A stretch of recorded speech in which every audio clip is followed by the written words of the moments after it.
All right, we're ready. Thank you so much. All right, good afternoon, everyone. My name is Rebecca Geiger, and I am the Green Dot Coordinator and Program Specialist here at Eastern Kentucky. So what does that mean? Basically, long title, short explanation. I'm the Green Dot lady. I come into classes like yours today and talk to you all about Green Dot, ways that we can make Eastern a safer place and a positive experience for everyone who goes here. So before we get started into the main content, I like to start off with a story. And this story is about me. If you like superheroes, you might call it an origin story, although I promise you no radioactive spiders were involved. So when I was a kid, when I was a little girl, the Disney movie Pocahontas had just come out. And it was my favorite movie. I loved it. I had the soundtrack. I was convinced I sounded as good singing along with it. I didn't. I still don't, but I tell myself that. But anyway, my parents got me a book on Pocahontas because I loved it so much.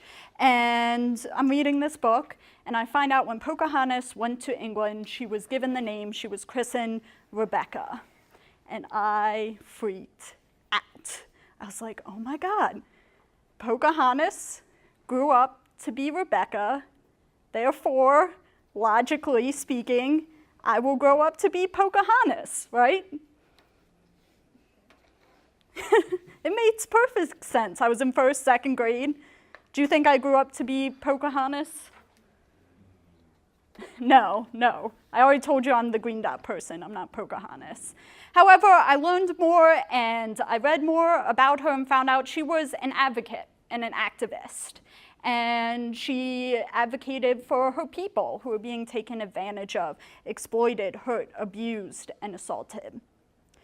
So, can't be Pocahontas, but what can I be? I can be a person who advocates for something that I really care about, speaks out about an issue that I know is a problem and that we can do better. And that problem is that too many individuals are being hurt and experiencing power-based personal violence. So when we talk about power-based personal violence, we're talking about sexual assault, we're talking about dating, domestic violence, and stalking. And that being said, I don't know what anyone in this room has experienced, but I start all my presentations by qualifying. Statistically speaking, at least one person in this room has experienced this type of violence or knows someone who has. So that being said, if you do need to take a moment, please feel free to get up, walk outside, take care of yourself. Don't have to ask me. Same thing goes for going to the bathroom, need to get a drink of water. Go ahead, get up, do what you gotta do, and come on back in. So before we can intervene in situations of power-based personal violence, we have to know, what is this stuff? What does it look like? So we start off with stalking. And my definition of stalking is that it is a course of conduct directed at a specific person on the basis of actual or perceived membership in a protected class that is unwelcome and would cause a reasonable person to feel fear. So I have some examples up on the board. Following a person, what we typically think of, someone's following me to work, to class, school, that sort of thing. It can also be repeated unwanted communication, and this can be via phone calls, text messages, and also online. So I have a GIF on our screen. It's from Modern Family and says, okay, so after a quick scan of his Facebook, Twitter, Tumblr, Pinterest, and Instagram, here's what I know. So that's referencing when we first meet somebody, we want to get to know them, we look at their social media. They add us on Instagram, we add them back, so I want to know, what do they like, what are they interested in, what can I talk to them about, which is perfectly normal. However, what's not normal is when I'm not just liking a couple pictures to let you know that I'm interested, I'm liking every picture, right? Or I'm messaging you or commenting on every post and picture. Or I see that Snap story hanging out with my roommate at the Ravine. Oh my God, I'm at the Ravine now too. It's funny how that works out, right? So using that information for some malicious or other intent. Any questions about that? Dating and domestic violence. So that is a pattern of abusive behavior in any relationship that is used by one partner to gain or maintain power and control over another intimate partner. What's the first thing you think of if I say dating or domestic violence? What's the image that pops into your head? Yeah, like physical abuse. Someone's hitting somebody else. They're hitting their partner, they're hurting them, bruises, broken bones, that sort of thing. Which is certainly dating and domestic violence. That is certainly abuse, and I'm not here to say that it's not. But what I am going to say is that your relationship doesn't have to have that physical violence in order for it to be abusive or unhealthy. That's a common misconception we have. It can also include sexual violence, which we'll talk about more in a minute, sexual assault, rape, or sexual coercion. It can also be emotional or psychological abuse. These are the actions and behaviors that's often difficult as the person experiencing it to identify, and also us on the outside, it might be difficult for us to see how this can be hurtful. But this is controlling behavior. So I'm gonna put down what you like. I don't know why you like that artist or that movie, or your friends are so lame, you shouldn't hang out with them. I only want you hanging out with me. So isolating you from friends and family, encouraging you to quit that sports team or that club. Telling you, I don't want you wearing that, that's too revealing, that's too tight. Or I know your ex-girlfriend gave you that sweatshirt, so I don't want to see you wearing it anymore. It can be being overly jealous, yelling at you, blaming you, accusing you for things that you're not doing. And what it does is it tears down the person's self-esteem, and it helps control them and keep them in that abusive relationship. And then finally, there are economic actions, what we call financial abuse. And we don't typically see this in college-age relationships. You all, the people you're dating, you're not married to, you're not in the same household. But it can happen. So financial abuse is where one partner takes control of the finances, the resources, and the other person has to go to them for that. And we can see this, maybe a boyfriend or girlfriend says, I hate that you have to go to that part-time job or your work study. I really wish we could spend that time together. And I know you need the money, but hey, you know, I just got some money, or my parents helped take care of me, or I have some extra cash, so I'll pay for those bills, or I'll pay for those books. There was also a case on another college campus that I was at where a student's boyfriend took control of her ID card. And it started out innocent at first. It's not like he snatched it up. He made it sound like he was helping her out. He was doing her a favor. I know how forgetful you can be, and it costs money when you lose that card and you have to replace it, and it's embarrassing to go down to card services. You gotta take the time to do that. I don't want you to go through that. So I'll hold on to it for you, so then you don't lose it. But of course, she had to go to him then when she needed food, her meal plan, right? Or to swipe into her dorm to get back to her dorm room, or to go check out books at the library, or go work out at the gym or the rec center. So not only was she going to him for the things she needed, but he also knew where she was at all times. Any questions about that or dating and domestic violence? All right. And then we have sexual assault. So this is any type of sexual contact that occurs without the explicit consent of the recipient. And here at Eastern Kentucky, we divide that into two categories. So there's non-consensual sexual intercourse and non-consensual sexual contact. So with non-consensual sexual intercourse, that involves any penetration orally, anally, vaginally. It can be with a body part, such as a penis or a finger. It can also be with an object as well.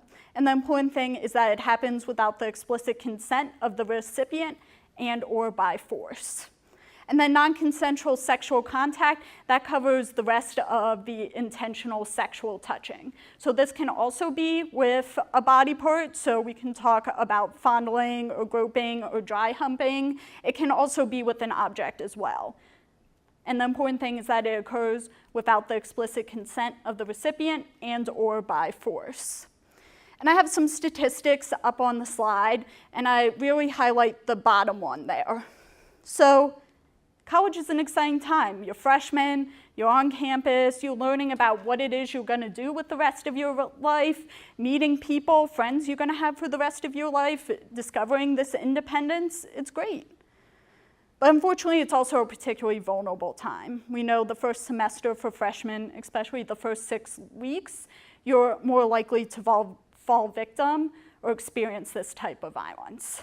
And I don't tell you this to scare you. I'm not trying to scare you. But I'm just trying to tell you what the reality is now and what we're working to change. So before we move on, can anyone tell me when I was talking about sexual assault and the definitions, I kept repeating a word or a phrase? What was that? Consent. I was talking about consent. So we can't talk about sexual assault without talking about consent. So can someone give me a definition for consent? It doesn't have to be formal, doesn't have to be official. If you were going to explain consent to somebody, what would you say? Give them permission? Is that what you were going to say? Permission? Yeah? Obligation. Obligation? Explain that. I guess, meaning, are they willing to do it or not? Yeah, are they willing to do it or not? Yes. Giving someone your approval. Perfect. All those are great, short, simple phrases, words that explain consent. Up on the screen is Eastern Kentucky's definition of consent. This comes directly from our non-discrimination and harassment policy. And as you can see, while you're able to give me a couple of words or a sentence to explain consent, our definition is quite extensive. 2 paragraphs explaining not only what consent looks like, but specifically what consent is not or can't be. Now, I'm not going to read this to you. I won't do that to you, I promise. If you want to read it, you can look it up in our non-discrimination and harassment policy, but I'm also not going to ask you to memorize this either, because we can memorize these words, you can read the paragraphs, and still not fully understand what consent looks like. So I did the work, and I took those 2 paragraphs, and I put it into 1 sentence for you. And this is the definition we're going to use for our conversation today. We say that consent is words or actions demonstrating a knowing, continual, and voluntary agreement to engage in a mutually agreed upon sexual activity. So what we're going to do is we're going to break down those components. What is knowing, what is continual, and what is voluntary? So consent is knowing. It has to be specific, it cannot be applied or assumed, right? Oftentimes we like to imply or assume consent. Well, she was giving me that look, or he texted me I was hot earlier in the night, or they were making out with me, so I knew they wanted to go further. But of course, sex isn't a all or nothing thing, right? I can be making out with you, but not want to go any further. I might be okay with oral sex, but not intercourse. So that's why we have to be specific. We need to use clear language so we both know what is that mutually agreed upon activity that we're consenting to do. But when we talk about sex, we often use coded phrases like hooking up or Netflix and chill. Why do we do that when we talk about sex? Why do we use just vague general terms? Yeah? Because it's often uncomfortable otherwise. It's uncomfortable otherwise to talk about. And oftentimes we don't talk about it, right? So it can feel awkward. I don't know where all of you are from. I'm not originally from Kentucky, but Kentucky is an abstinence-only state. So in high schools, if you're having sex education, you're told not to do it, or we're not talking about it at all. And oftentimes we don't see this depicted in the movies or media.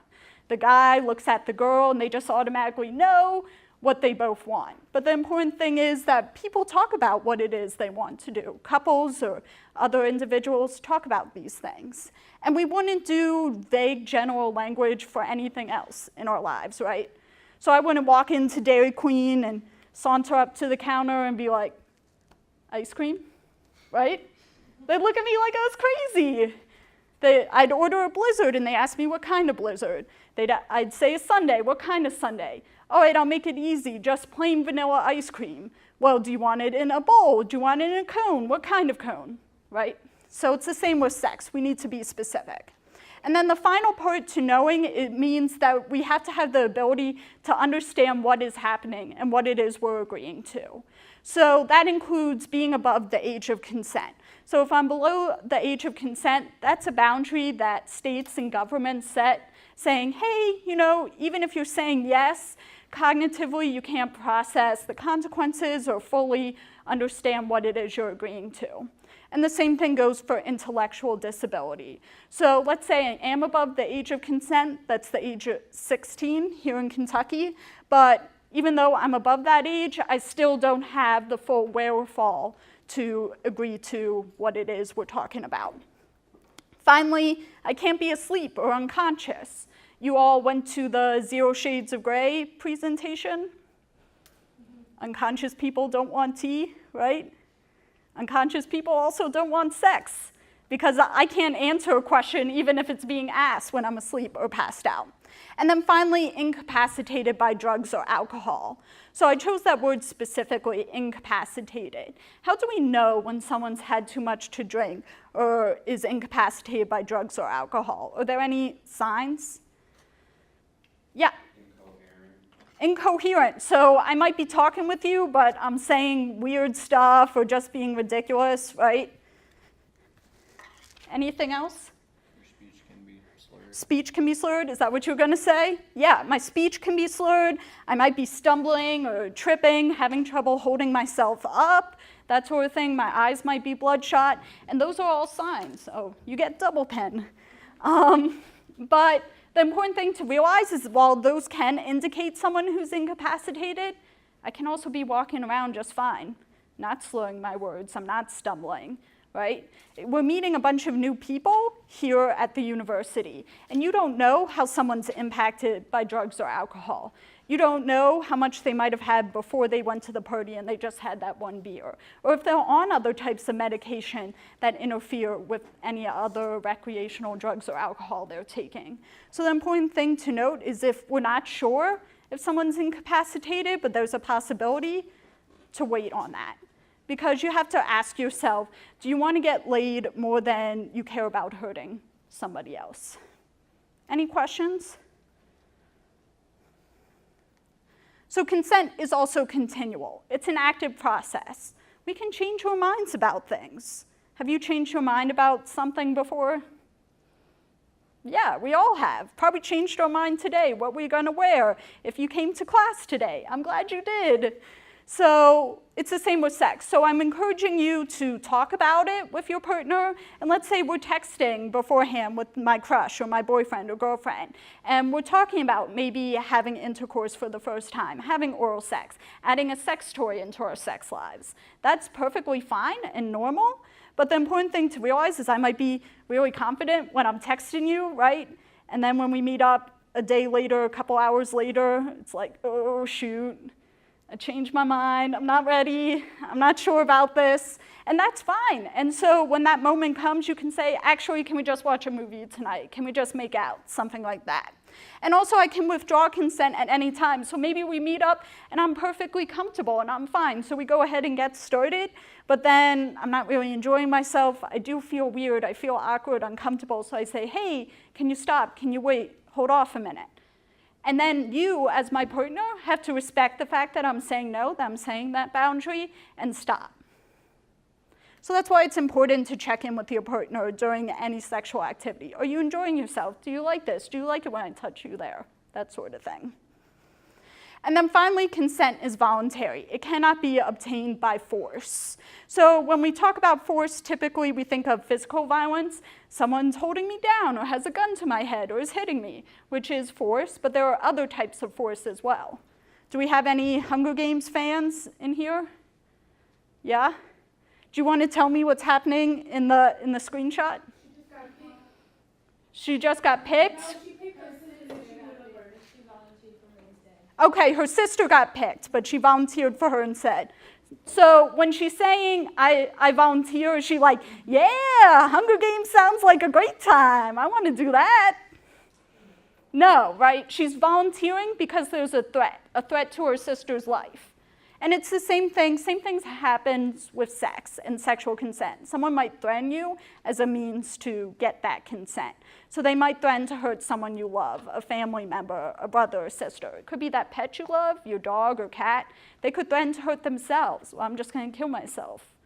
It doesn't have to be a violent threat. It could be, well, I don't want to go out with you anymore then. if you're not gonna have sex with me. Or, hey, you remember those pictures you sent me? And I said I wasn't gonna send them to anyone else? Well, I might send them out, or I might expose you now on social media unless you have sex with me. And then there's also sexual coercion. And while threats and intimidation fall under there, the important thing is that coercion is when I'm never gonna accept your no for the answer. I'm going to normalize my expectation of sex. I'm going to constantly try different ways to get you to say yes. And I'm gonna have a strong negative reaction, emotional reaction. So I'm gonna get really mad, I'm gonna get really upset, I'm gonna get really resentful. Might use that emotional, psychological force yelling at you to try and get you to say yes. And coercion is different from persuasion. So persuasion is what I'm sort of telling you all to do today. It's perfectly normal and natural to want to have sex with somebody. And we have to tell that person if we want to have sex with them. So telling your partner or telling that individual that you want to have sex with them, and you can tell them why. I joke you can beg if you're desperate. But at the end of the day, when they say no, you're gonna accept that no, you're gonna accept that boundary. And with coercion, I'm not going to. Any questions about that? All right, so now that we know what these types of violence look like and what consent is, we're gonna go back to that problem I started with. I said we have a problem, and that is too many people are being hurt by power-based personal violence. So to visualize this, how it spreads, I have a picture of campus. It's an old picture, but it's just so we all have the same image. And I want us to picture a red dot on this map. And a red dot is a choice. It's a choice that someone makes to use their words or actions to hurt another person, to commit an act of power-based personal violence.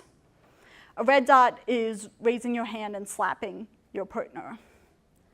A red dot is using your words or actions to threaten, humiliate, and put another person down. A red dot is pushing drinks on someone at the party to get them to go home with you. A red dot is an ex showing up outside of your work or class after it's been made clear that they're no longer welcome there. And I don't know how many red dots we actually have on campus. This is just an example. But one thing I do know is that we have too many right now.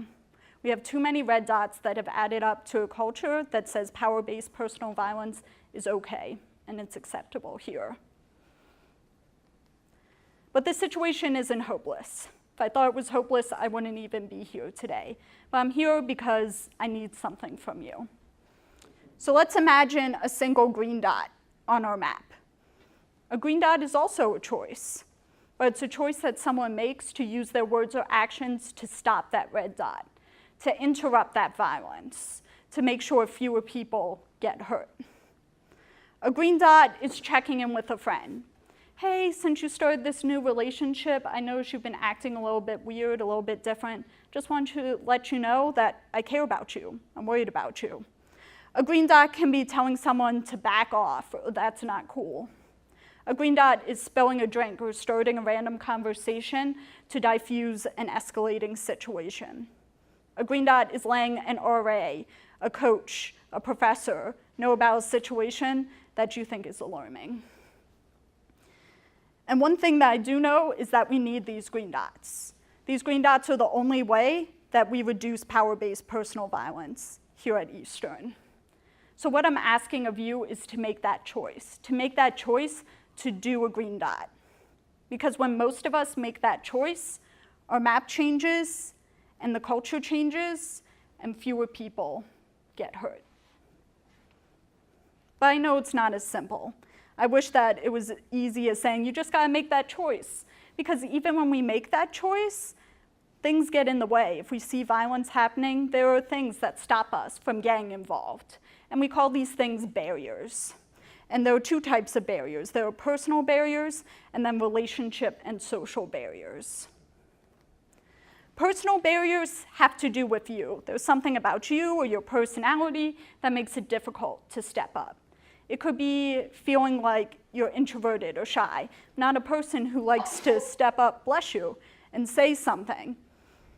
It could be being afraid of that physical violence escalating. So if a couple's fighting, if I step in and intervene, then that violence is going to turn on me or they'll retaliate against me. It can also be feeling unsure, like I don't have the knowledge to know for certain whether this is a case that I need to step in or whether it's normal, whether this is a consensual hookup or someone is about to get hurt, whether this fight is dating and domestic violence or just a normal argument that happens between couples. So if I run up there and try and step in and break it up and realize that actually everything's okay, then I'm going to embarrass myself and make a scene for nothing. So if it was really an issue, someone else would step in and do it. It can also be as simple as just saying, it's none of my business. A lot of us are taught to focus on ourselves, not get involved in other people's personal lives. What happens behind closed doors is their problem. Then there are relationship and social barriers. So this has to do with the other people involved in the situation, whether it's those people doing or on the receiving end of the red dot or other bystanders. So I can be worried if it's my friend or family member or coworker about damaging that friendship or relationship. If I say something, they won't want to be friends with me anymore. Or things are going to be awkward at work, so since I have to work with them so much, it's just easier not to say anything. That person can also have power or authority over me. Can be a professor, a supervisor, a coach. Can be a president of a club or the captain of a sports team, a leadership, a person in a position of leadership in a fraternity or sorority. So I know if I say something, that they can make my life pretty miserable too. It can also be being afraid of being that squeaky wheel, that snitch who tells someone about something, or being scared that I have no chill when someone makes that not so funny joke, or makes a comment about so-and-so's reputation. If I say, actually, I don't think that's funny, calm down, lighten up, it's just a joke. Can't you take a joke? It's no big deal. So I don't want to break that unspoken rule or look singled out. And I know these barriers are very real, and I wish that I could stand up here and say as a person who's committed her life to this, that I never let anything get in my way. If I saw something happening, I would step up and do something. And I have, but I also haven't.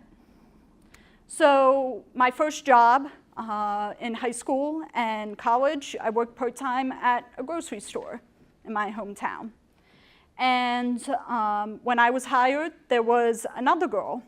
She was the same age as me, worked in the same department, and we became friends, liked similar things, had same interests, liked the same music, all was good. And actually there were a lot of us around the same age who got hired at that time. So we just sort of formed a little friend group. And a couple of years later, she started dating one of those guys who had worked there forever, and it seemed great. Yeah, they're friends, perfect. But I noticed that when we were hanging out, or even if we were at work, and he started talking with another girl, whether it be one of us, his friends, or a customer or a stranger, that she started to get jealous. But I wrote it off because I said, you know, we all get a little jealous sometimes. It's just a little insecure, it's a new relationship, it'll pass. But I noticed that it didn't pass. And as time went on, and especially if we were out at the bar and alcohol was involved, that jealousy turned violent. And now she was hitting him or punching him if he was looking at another girl or talking to another woman. She would pull him aside and start yelling at him and blaming him, accusing him of stuff that he wasn't actually doing. And now I know that this isn't just something I can brush off. This is a serious situation, and I should do something. But I didn't. Why? She was my friend, right? We had grown up together. We had seen each other go through terrible relationships. We had talked about terrible guys. And I didn't know how to say it because I was worried if I said something and accused her of that she would stop being my friend. Now they're both okay. They broke up a couple months later, but it actually ended in sort of a violent escalation one night. And I know that if I would have said something before that wouldn't have happened. And I tell you this not because I'm proud of it. I'm certainly not proud of it. but I tell you it because I know how these barriers can get in the way. And I know that even if we go around the room and name our barriers, if we say, yeah, I'm a person who is shy, I don't like to speak up, or I don't like to confront my friends, I have difficulty doing that even if we name it, they're not going anywhere. So we need a strategy, a way that we can intervene in situations even when our barriers are in play. So Green Dot has the strategy of the 3 Ds of an effective bystander, being direct, delegating, or distracting. So if I'm direct, I'm directly interacting with the people involved in the situation. I'm letting them know that I'm concerned. This can be a confrontation, stepping in and stopping a fight or addressing that person who's doing the red dot activity, but it doesn't have to be. I can be addressing that person on the receiving end. Hey, are you okay? Who are you here with? Do you want me to call someone? It can also be doing something before that violent escalation. So when you see that person who maybe had a little too much to drink, asking them if they need a ride home. If you can't give them a ride home, calling an Uber, making sure they get home safely, finding their friends, that sort of thing. Then there's delegation. So this is when I pull someone else in because I'm not comfortable directly saying or doing something.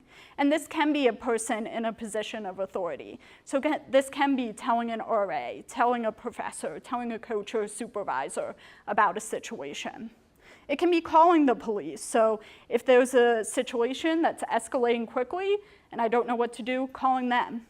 I can also make an anonymous report to the Office of Equity and Inclusion. They're the office on campus that investigates cases of power-based personal violence, as well as other cases of harassment and discrimination. And they have a report online that says, make a report. And I can put as much as little information as I have or as that I want to on there. But it doesn't have to be someone in a position of authority. And sometimes that's not realistic for the situation. So it can be gang or friends involved. So I don't know about you all, but I have a friend, and she is pretty straightforward. She's gonna tell you like it is, right? She's gonna tell you what you're doing wrong, what you need to fix, what you need to stop doing, give you that advice, right? Maybe you are that friend in your group. But I have her, so if we're out and I don't want to address the situation directly, I'll turn to her and be like, hey, go do your thing. Go over there and take care of it. It can be a power in numbers thing, so getting my friends or the people around me involved. Hey, do we see what's going on? Are we cool with this? You go take care of him or go distract her. A divide and conquer thing. And then finally, there's distract. So maybe it's not the right time to have a serious conversation. I don't want to let the people know that there's a problem or say that I see something going on. But what I do know is that someone's about to be hurt and I'm gonna stop it. So I'm gonna do something, I'm gonna create a distraction to de-escalate the situation or create an opportunity to get that person to safety. And with distract, you can be very creative. Anything you want. Spilling your drink, whether it's on yourself or on that person who's doing something. Oh, I'm so clumsy. Actually, I am pretty clumsy. So if I'm doing a distract, it's not out of the ordinary for me to trip over my own feet or run into a door or stumble over a chair.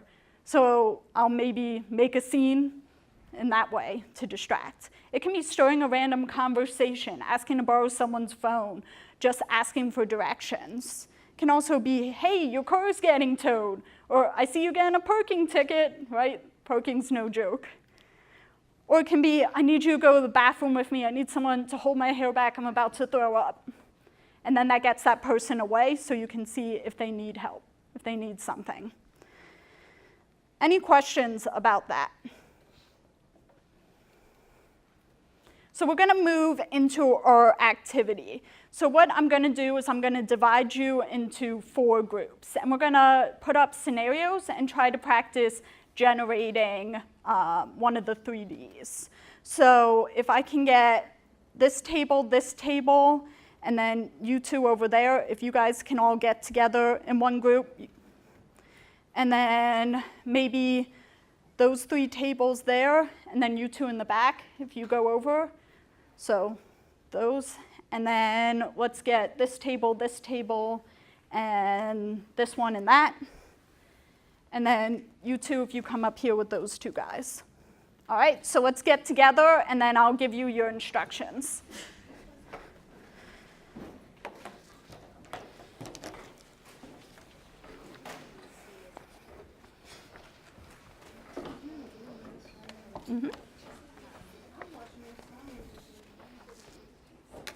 There you are.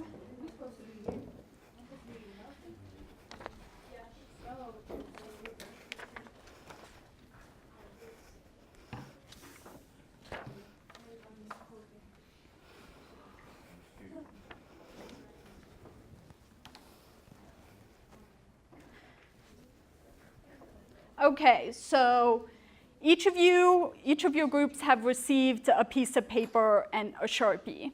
And on that paper is one of the 3Ds. We have distract, delegate, and then we have two directs. We have direct with that person who's doing the red dot activity, and then direct with that person who's on the receiving end, the target of that activity. So I'm going to put a scenario up on the screen, and based upon your strategy, try to come up with as many ideas as possible of things you can do to intervene in this situation. So our first scenario is at a party, someone looks really drunk as they are being led to a bedroom away from the group. At a party, someone looks really drunk as they are being led to a bedroom away from the group. So what are you going to do to distract if you have that? My delegate group, who are you going to bring in? My direct with the person doing the red dot activity. What are you going to say to that person or do to that person who's leading them away? And my direct with that person who is pretty drunk and being led. What are you going to do and say to them?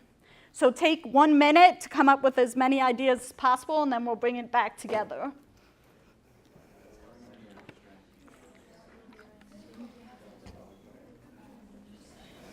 Where are you going?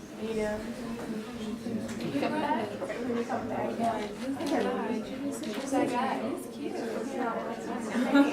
didn't know. Yeah, we were here. Yeah.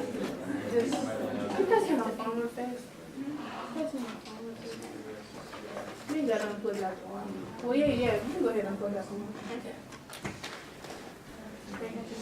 What we got? Try to eat in person.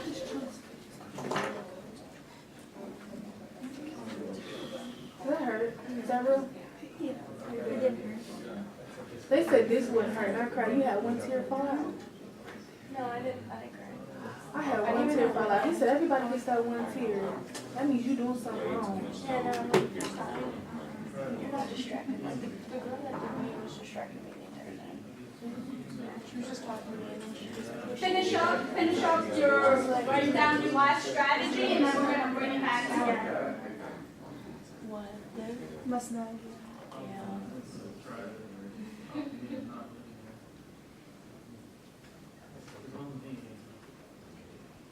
He's a child.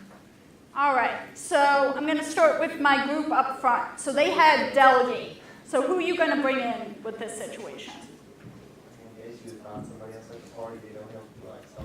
Yeah, find someone else at the party. Perfect. Whether it's a friend, maybe it's the host of the party, right? Like, hey, did you want people going upstairs? I think I saw someone going upstairs. That sort of thing. Perfect. We'll go over here. So I have my direct with the person doing the red dot, so doing the leading. We said that we would like kind of shout out, like, where are you going? Like, who's that person with you? When are you coming back? Yeah, where are you going, right? Who's that person with you? And that can be non-confrontational because I can be telling or asking that person, like, hey, what is going on? Maybe they're taking that person up to bed, to put them to bed because they've had too much to drink. Perfect. What about my direct with that person who is the target? So that person who had too much to drink, who's being led away. A few ideas that we said was like you could come up to them, be like maybe, hey, I'm new to the area, I just moved in, so I was asking if you know where the like nearest gas station is because I came here on an empty tank Yeah. I need to get a Monster. I need to get some food. Where's a good place to go? Or you can even pretend that you were with them and be like, hey, let's go to whatever that place is that we were talking about after. Or like, thanks so much for looking after my friend. And then finally, my distract group. So what are you going to do? You said you could fake a call, like for the person who's doing Yeah. the red dot activity, if you know them or like. Yeah. Oh, hey, so-and-so's on the phone. So-and-so's looking for you. Yeah, you could also fake an emergency, like, and then you could also say, hey, like a good song is coming on. You should chill down here. Yeah. Or something's about to happen. Or, hey, I need a second for beer pong. Can you join me? That sort of thing. I'm going to take that and give you this one. So now you have a new strategy. We're going to do one more scenario and try and come up with as many ideas with your new strategy. So you notice a couple in the ravine arguing loudly. She grabs him by the arm aggressively, and you're again concerned about the rapid escalation. You notice a couple in the ravine arguing loudly.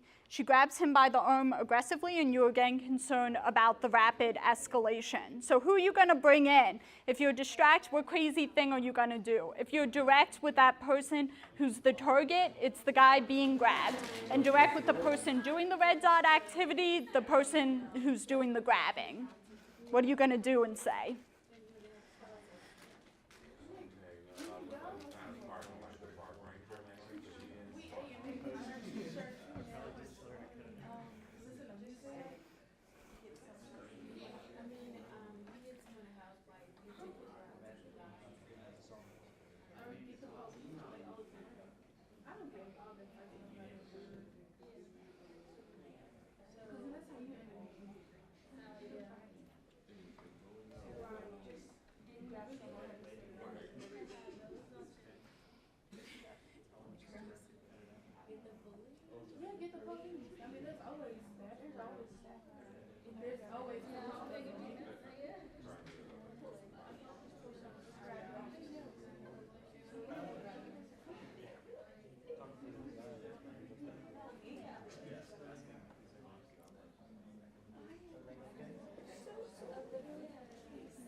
Finish up, and we're going to bring it back together.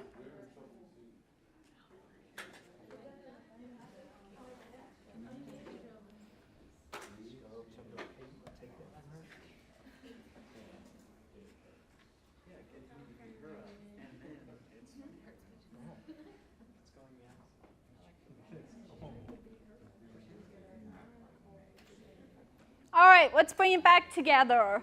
So we're going to start up here this time with my direct with the person who is targeted. So that guy who's being grabbed. You could walk up and start a conversation with him. Yeah. Talk about his day, and as long as you're standing there, it's not likely to happen. Yeah, exactly. Hey, wasn't that a crazy class, even if he wasn't in your class? Or how's it going? Or aren't you so-and-so's friend? Yeah. And then we also said you could just go up and ask directions. Go up and ask directions. That's a great way. Ask him, and also sort of a direct distract combo. All right. So what are we going to do direct with that person who's doing that grabbing, that girl who's grabbing him? I'll just be straightforward. Be like. You're the everything blunt okay? friend. Yeah. Yeah. Like, is everything okay? Yeah. Everything okay? What's going on here, right? Yeah. Perfect. Or, hey, stop doing that. Awesome.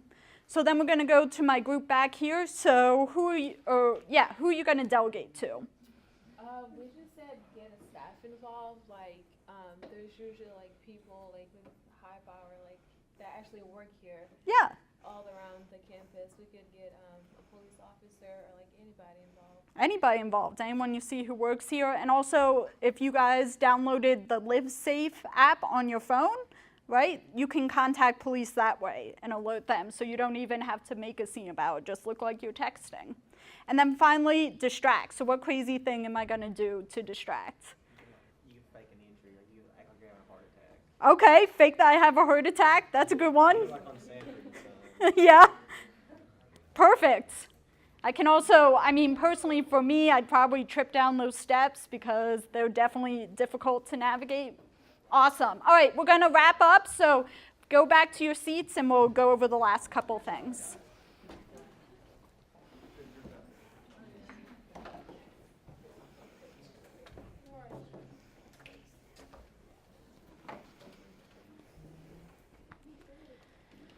So all of these ideas that we're talking about, all those ways we can intervene, they're reactive. They're responding to the violence as it pops up, which is important. And I told you we need that to prevent this violence from occurring and people getting hurt. But also, if we're simply responding to the violence, we're not actually preventing it from occurring. Because if we look at our map, a lot of that space is unclaimed and anything can come along, even a red dot. So we need to do actions and behaviors that we call proactive green dots, something that demonstrates that violence is not accepted here at Eastern and that we expect everyone to do their part. Proactive green dots are simple things. A lot of you got green dot pens or buttons or bracelets for participating today, so it's wearing or using those things. And then when someone asks, hey, what is that? Oh, that's an interesting pen. Be like, oh, this is green dot. Let me tell you about it. It can be following us. We have a Facebook, Instagram, and Twitter account, Green Dot at EKU, sharing our posts, liking our posts, that sort of thing. Asking to bring a training to your club, to your residence hall, to your sports team. It can be sharing a cool Green Dot story or praising other people when they tell you about stepping up, being like, yeah, you know, I'm so glad that you were there. I'm glad someone did something. But as much as we try to be effective bystanders, sometimes situations are over our heads. We don't know what to do. I need to delegate, but I'm not sure who to delegate to. So I encourage you to take out your phones and take a picture of this slide, because these are the resources on campus and locally that you can reach out to if you need help. Even if you don't right now, you never know when you will need it to help a classmate or a roommate or a friend. And this is divided into what we call confidential and non-confidential resources. So as a staff member here and your professor, we're both happy to help you. If you have a problem, we want you to come to us. I'm happy to talk about it. The only thing is that I'm required under our policy to report that. If you tell me it involves students or it happened here on campus, I have to report it not necessarily to the police, but to that Office of Equity and Inclusion. And the thing about that is it's going to start a process. And the person who experienced this violence might not want to report it or be ready for that. And they've already lost a lot of power and control by what they've experienced, and now one more thing is out of their control, this process. So I refer you to the confidential resources, such as the Counseling Center. Even though they're EKU employees, they're exempt from this policy. Or Bluegrass Rape Crisis Center. They have a 24-hour hotline that you can reach out to at any time. So I want to thank you so much for your participation today. I have one more activity, one more thing that I need to ask of you, and that is that we can't end this here today. I want you all to think of a proactive green dot, something you can do before the end of the day to promote Green Dot.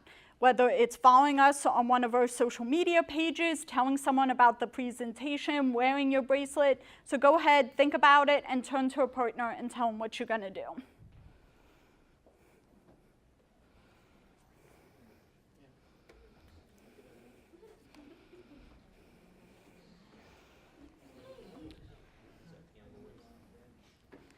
So I end with this quote, and it's by Gloria Steinem. And it says, whenever one person stands up and says, wait a minute, this is wrong, it helps other people to do the same. It can be scary and difficult to be that first person to do something or say something. But you'll be surprised once you stand up how many other people follow after you. Thank you so much for your participation today. I hope you have a great rest of your day, guys. Thank you.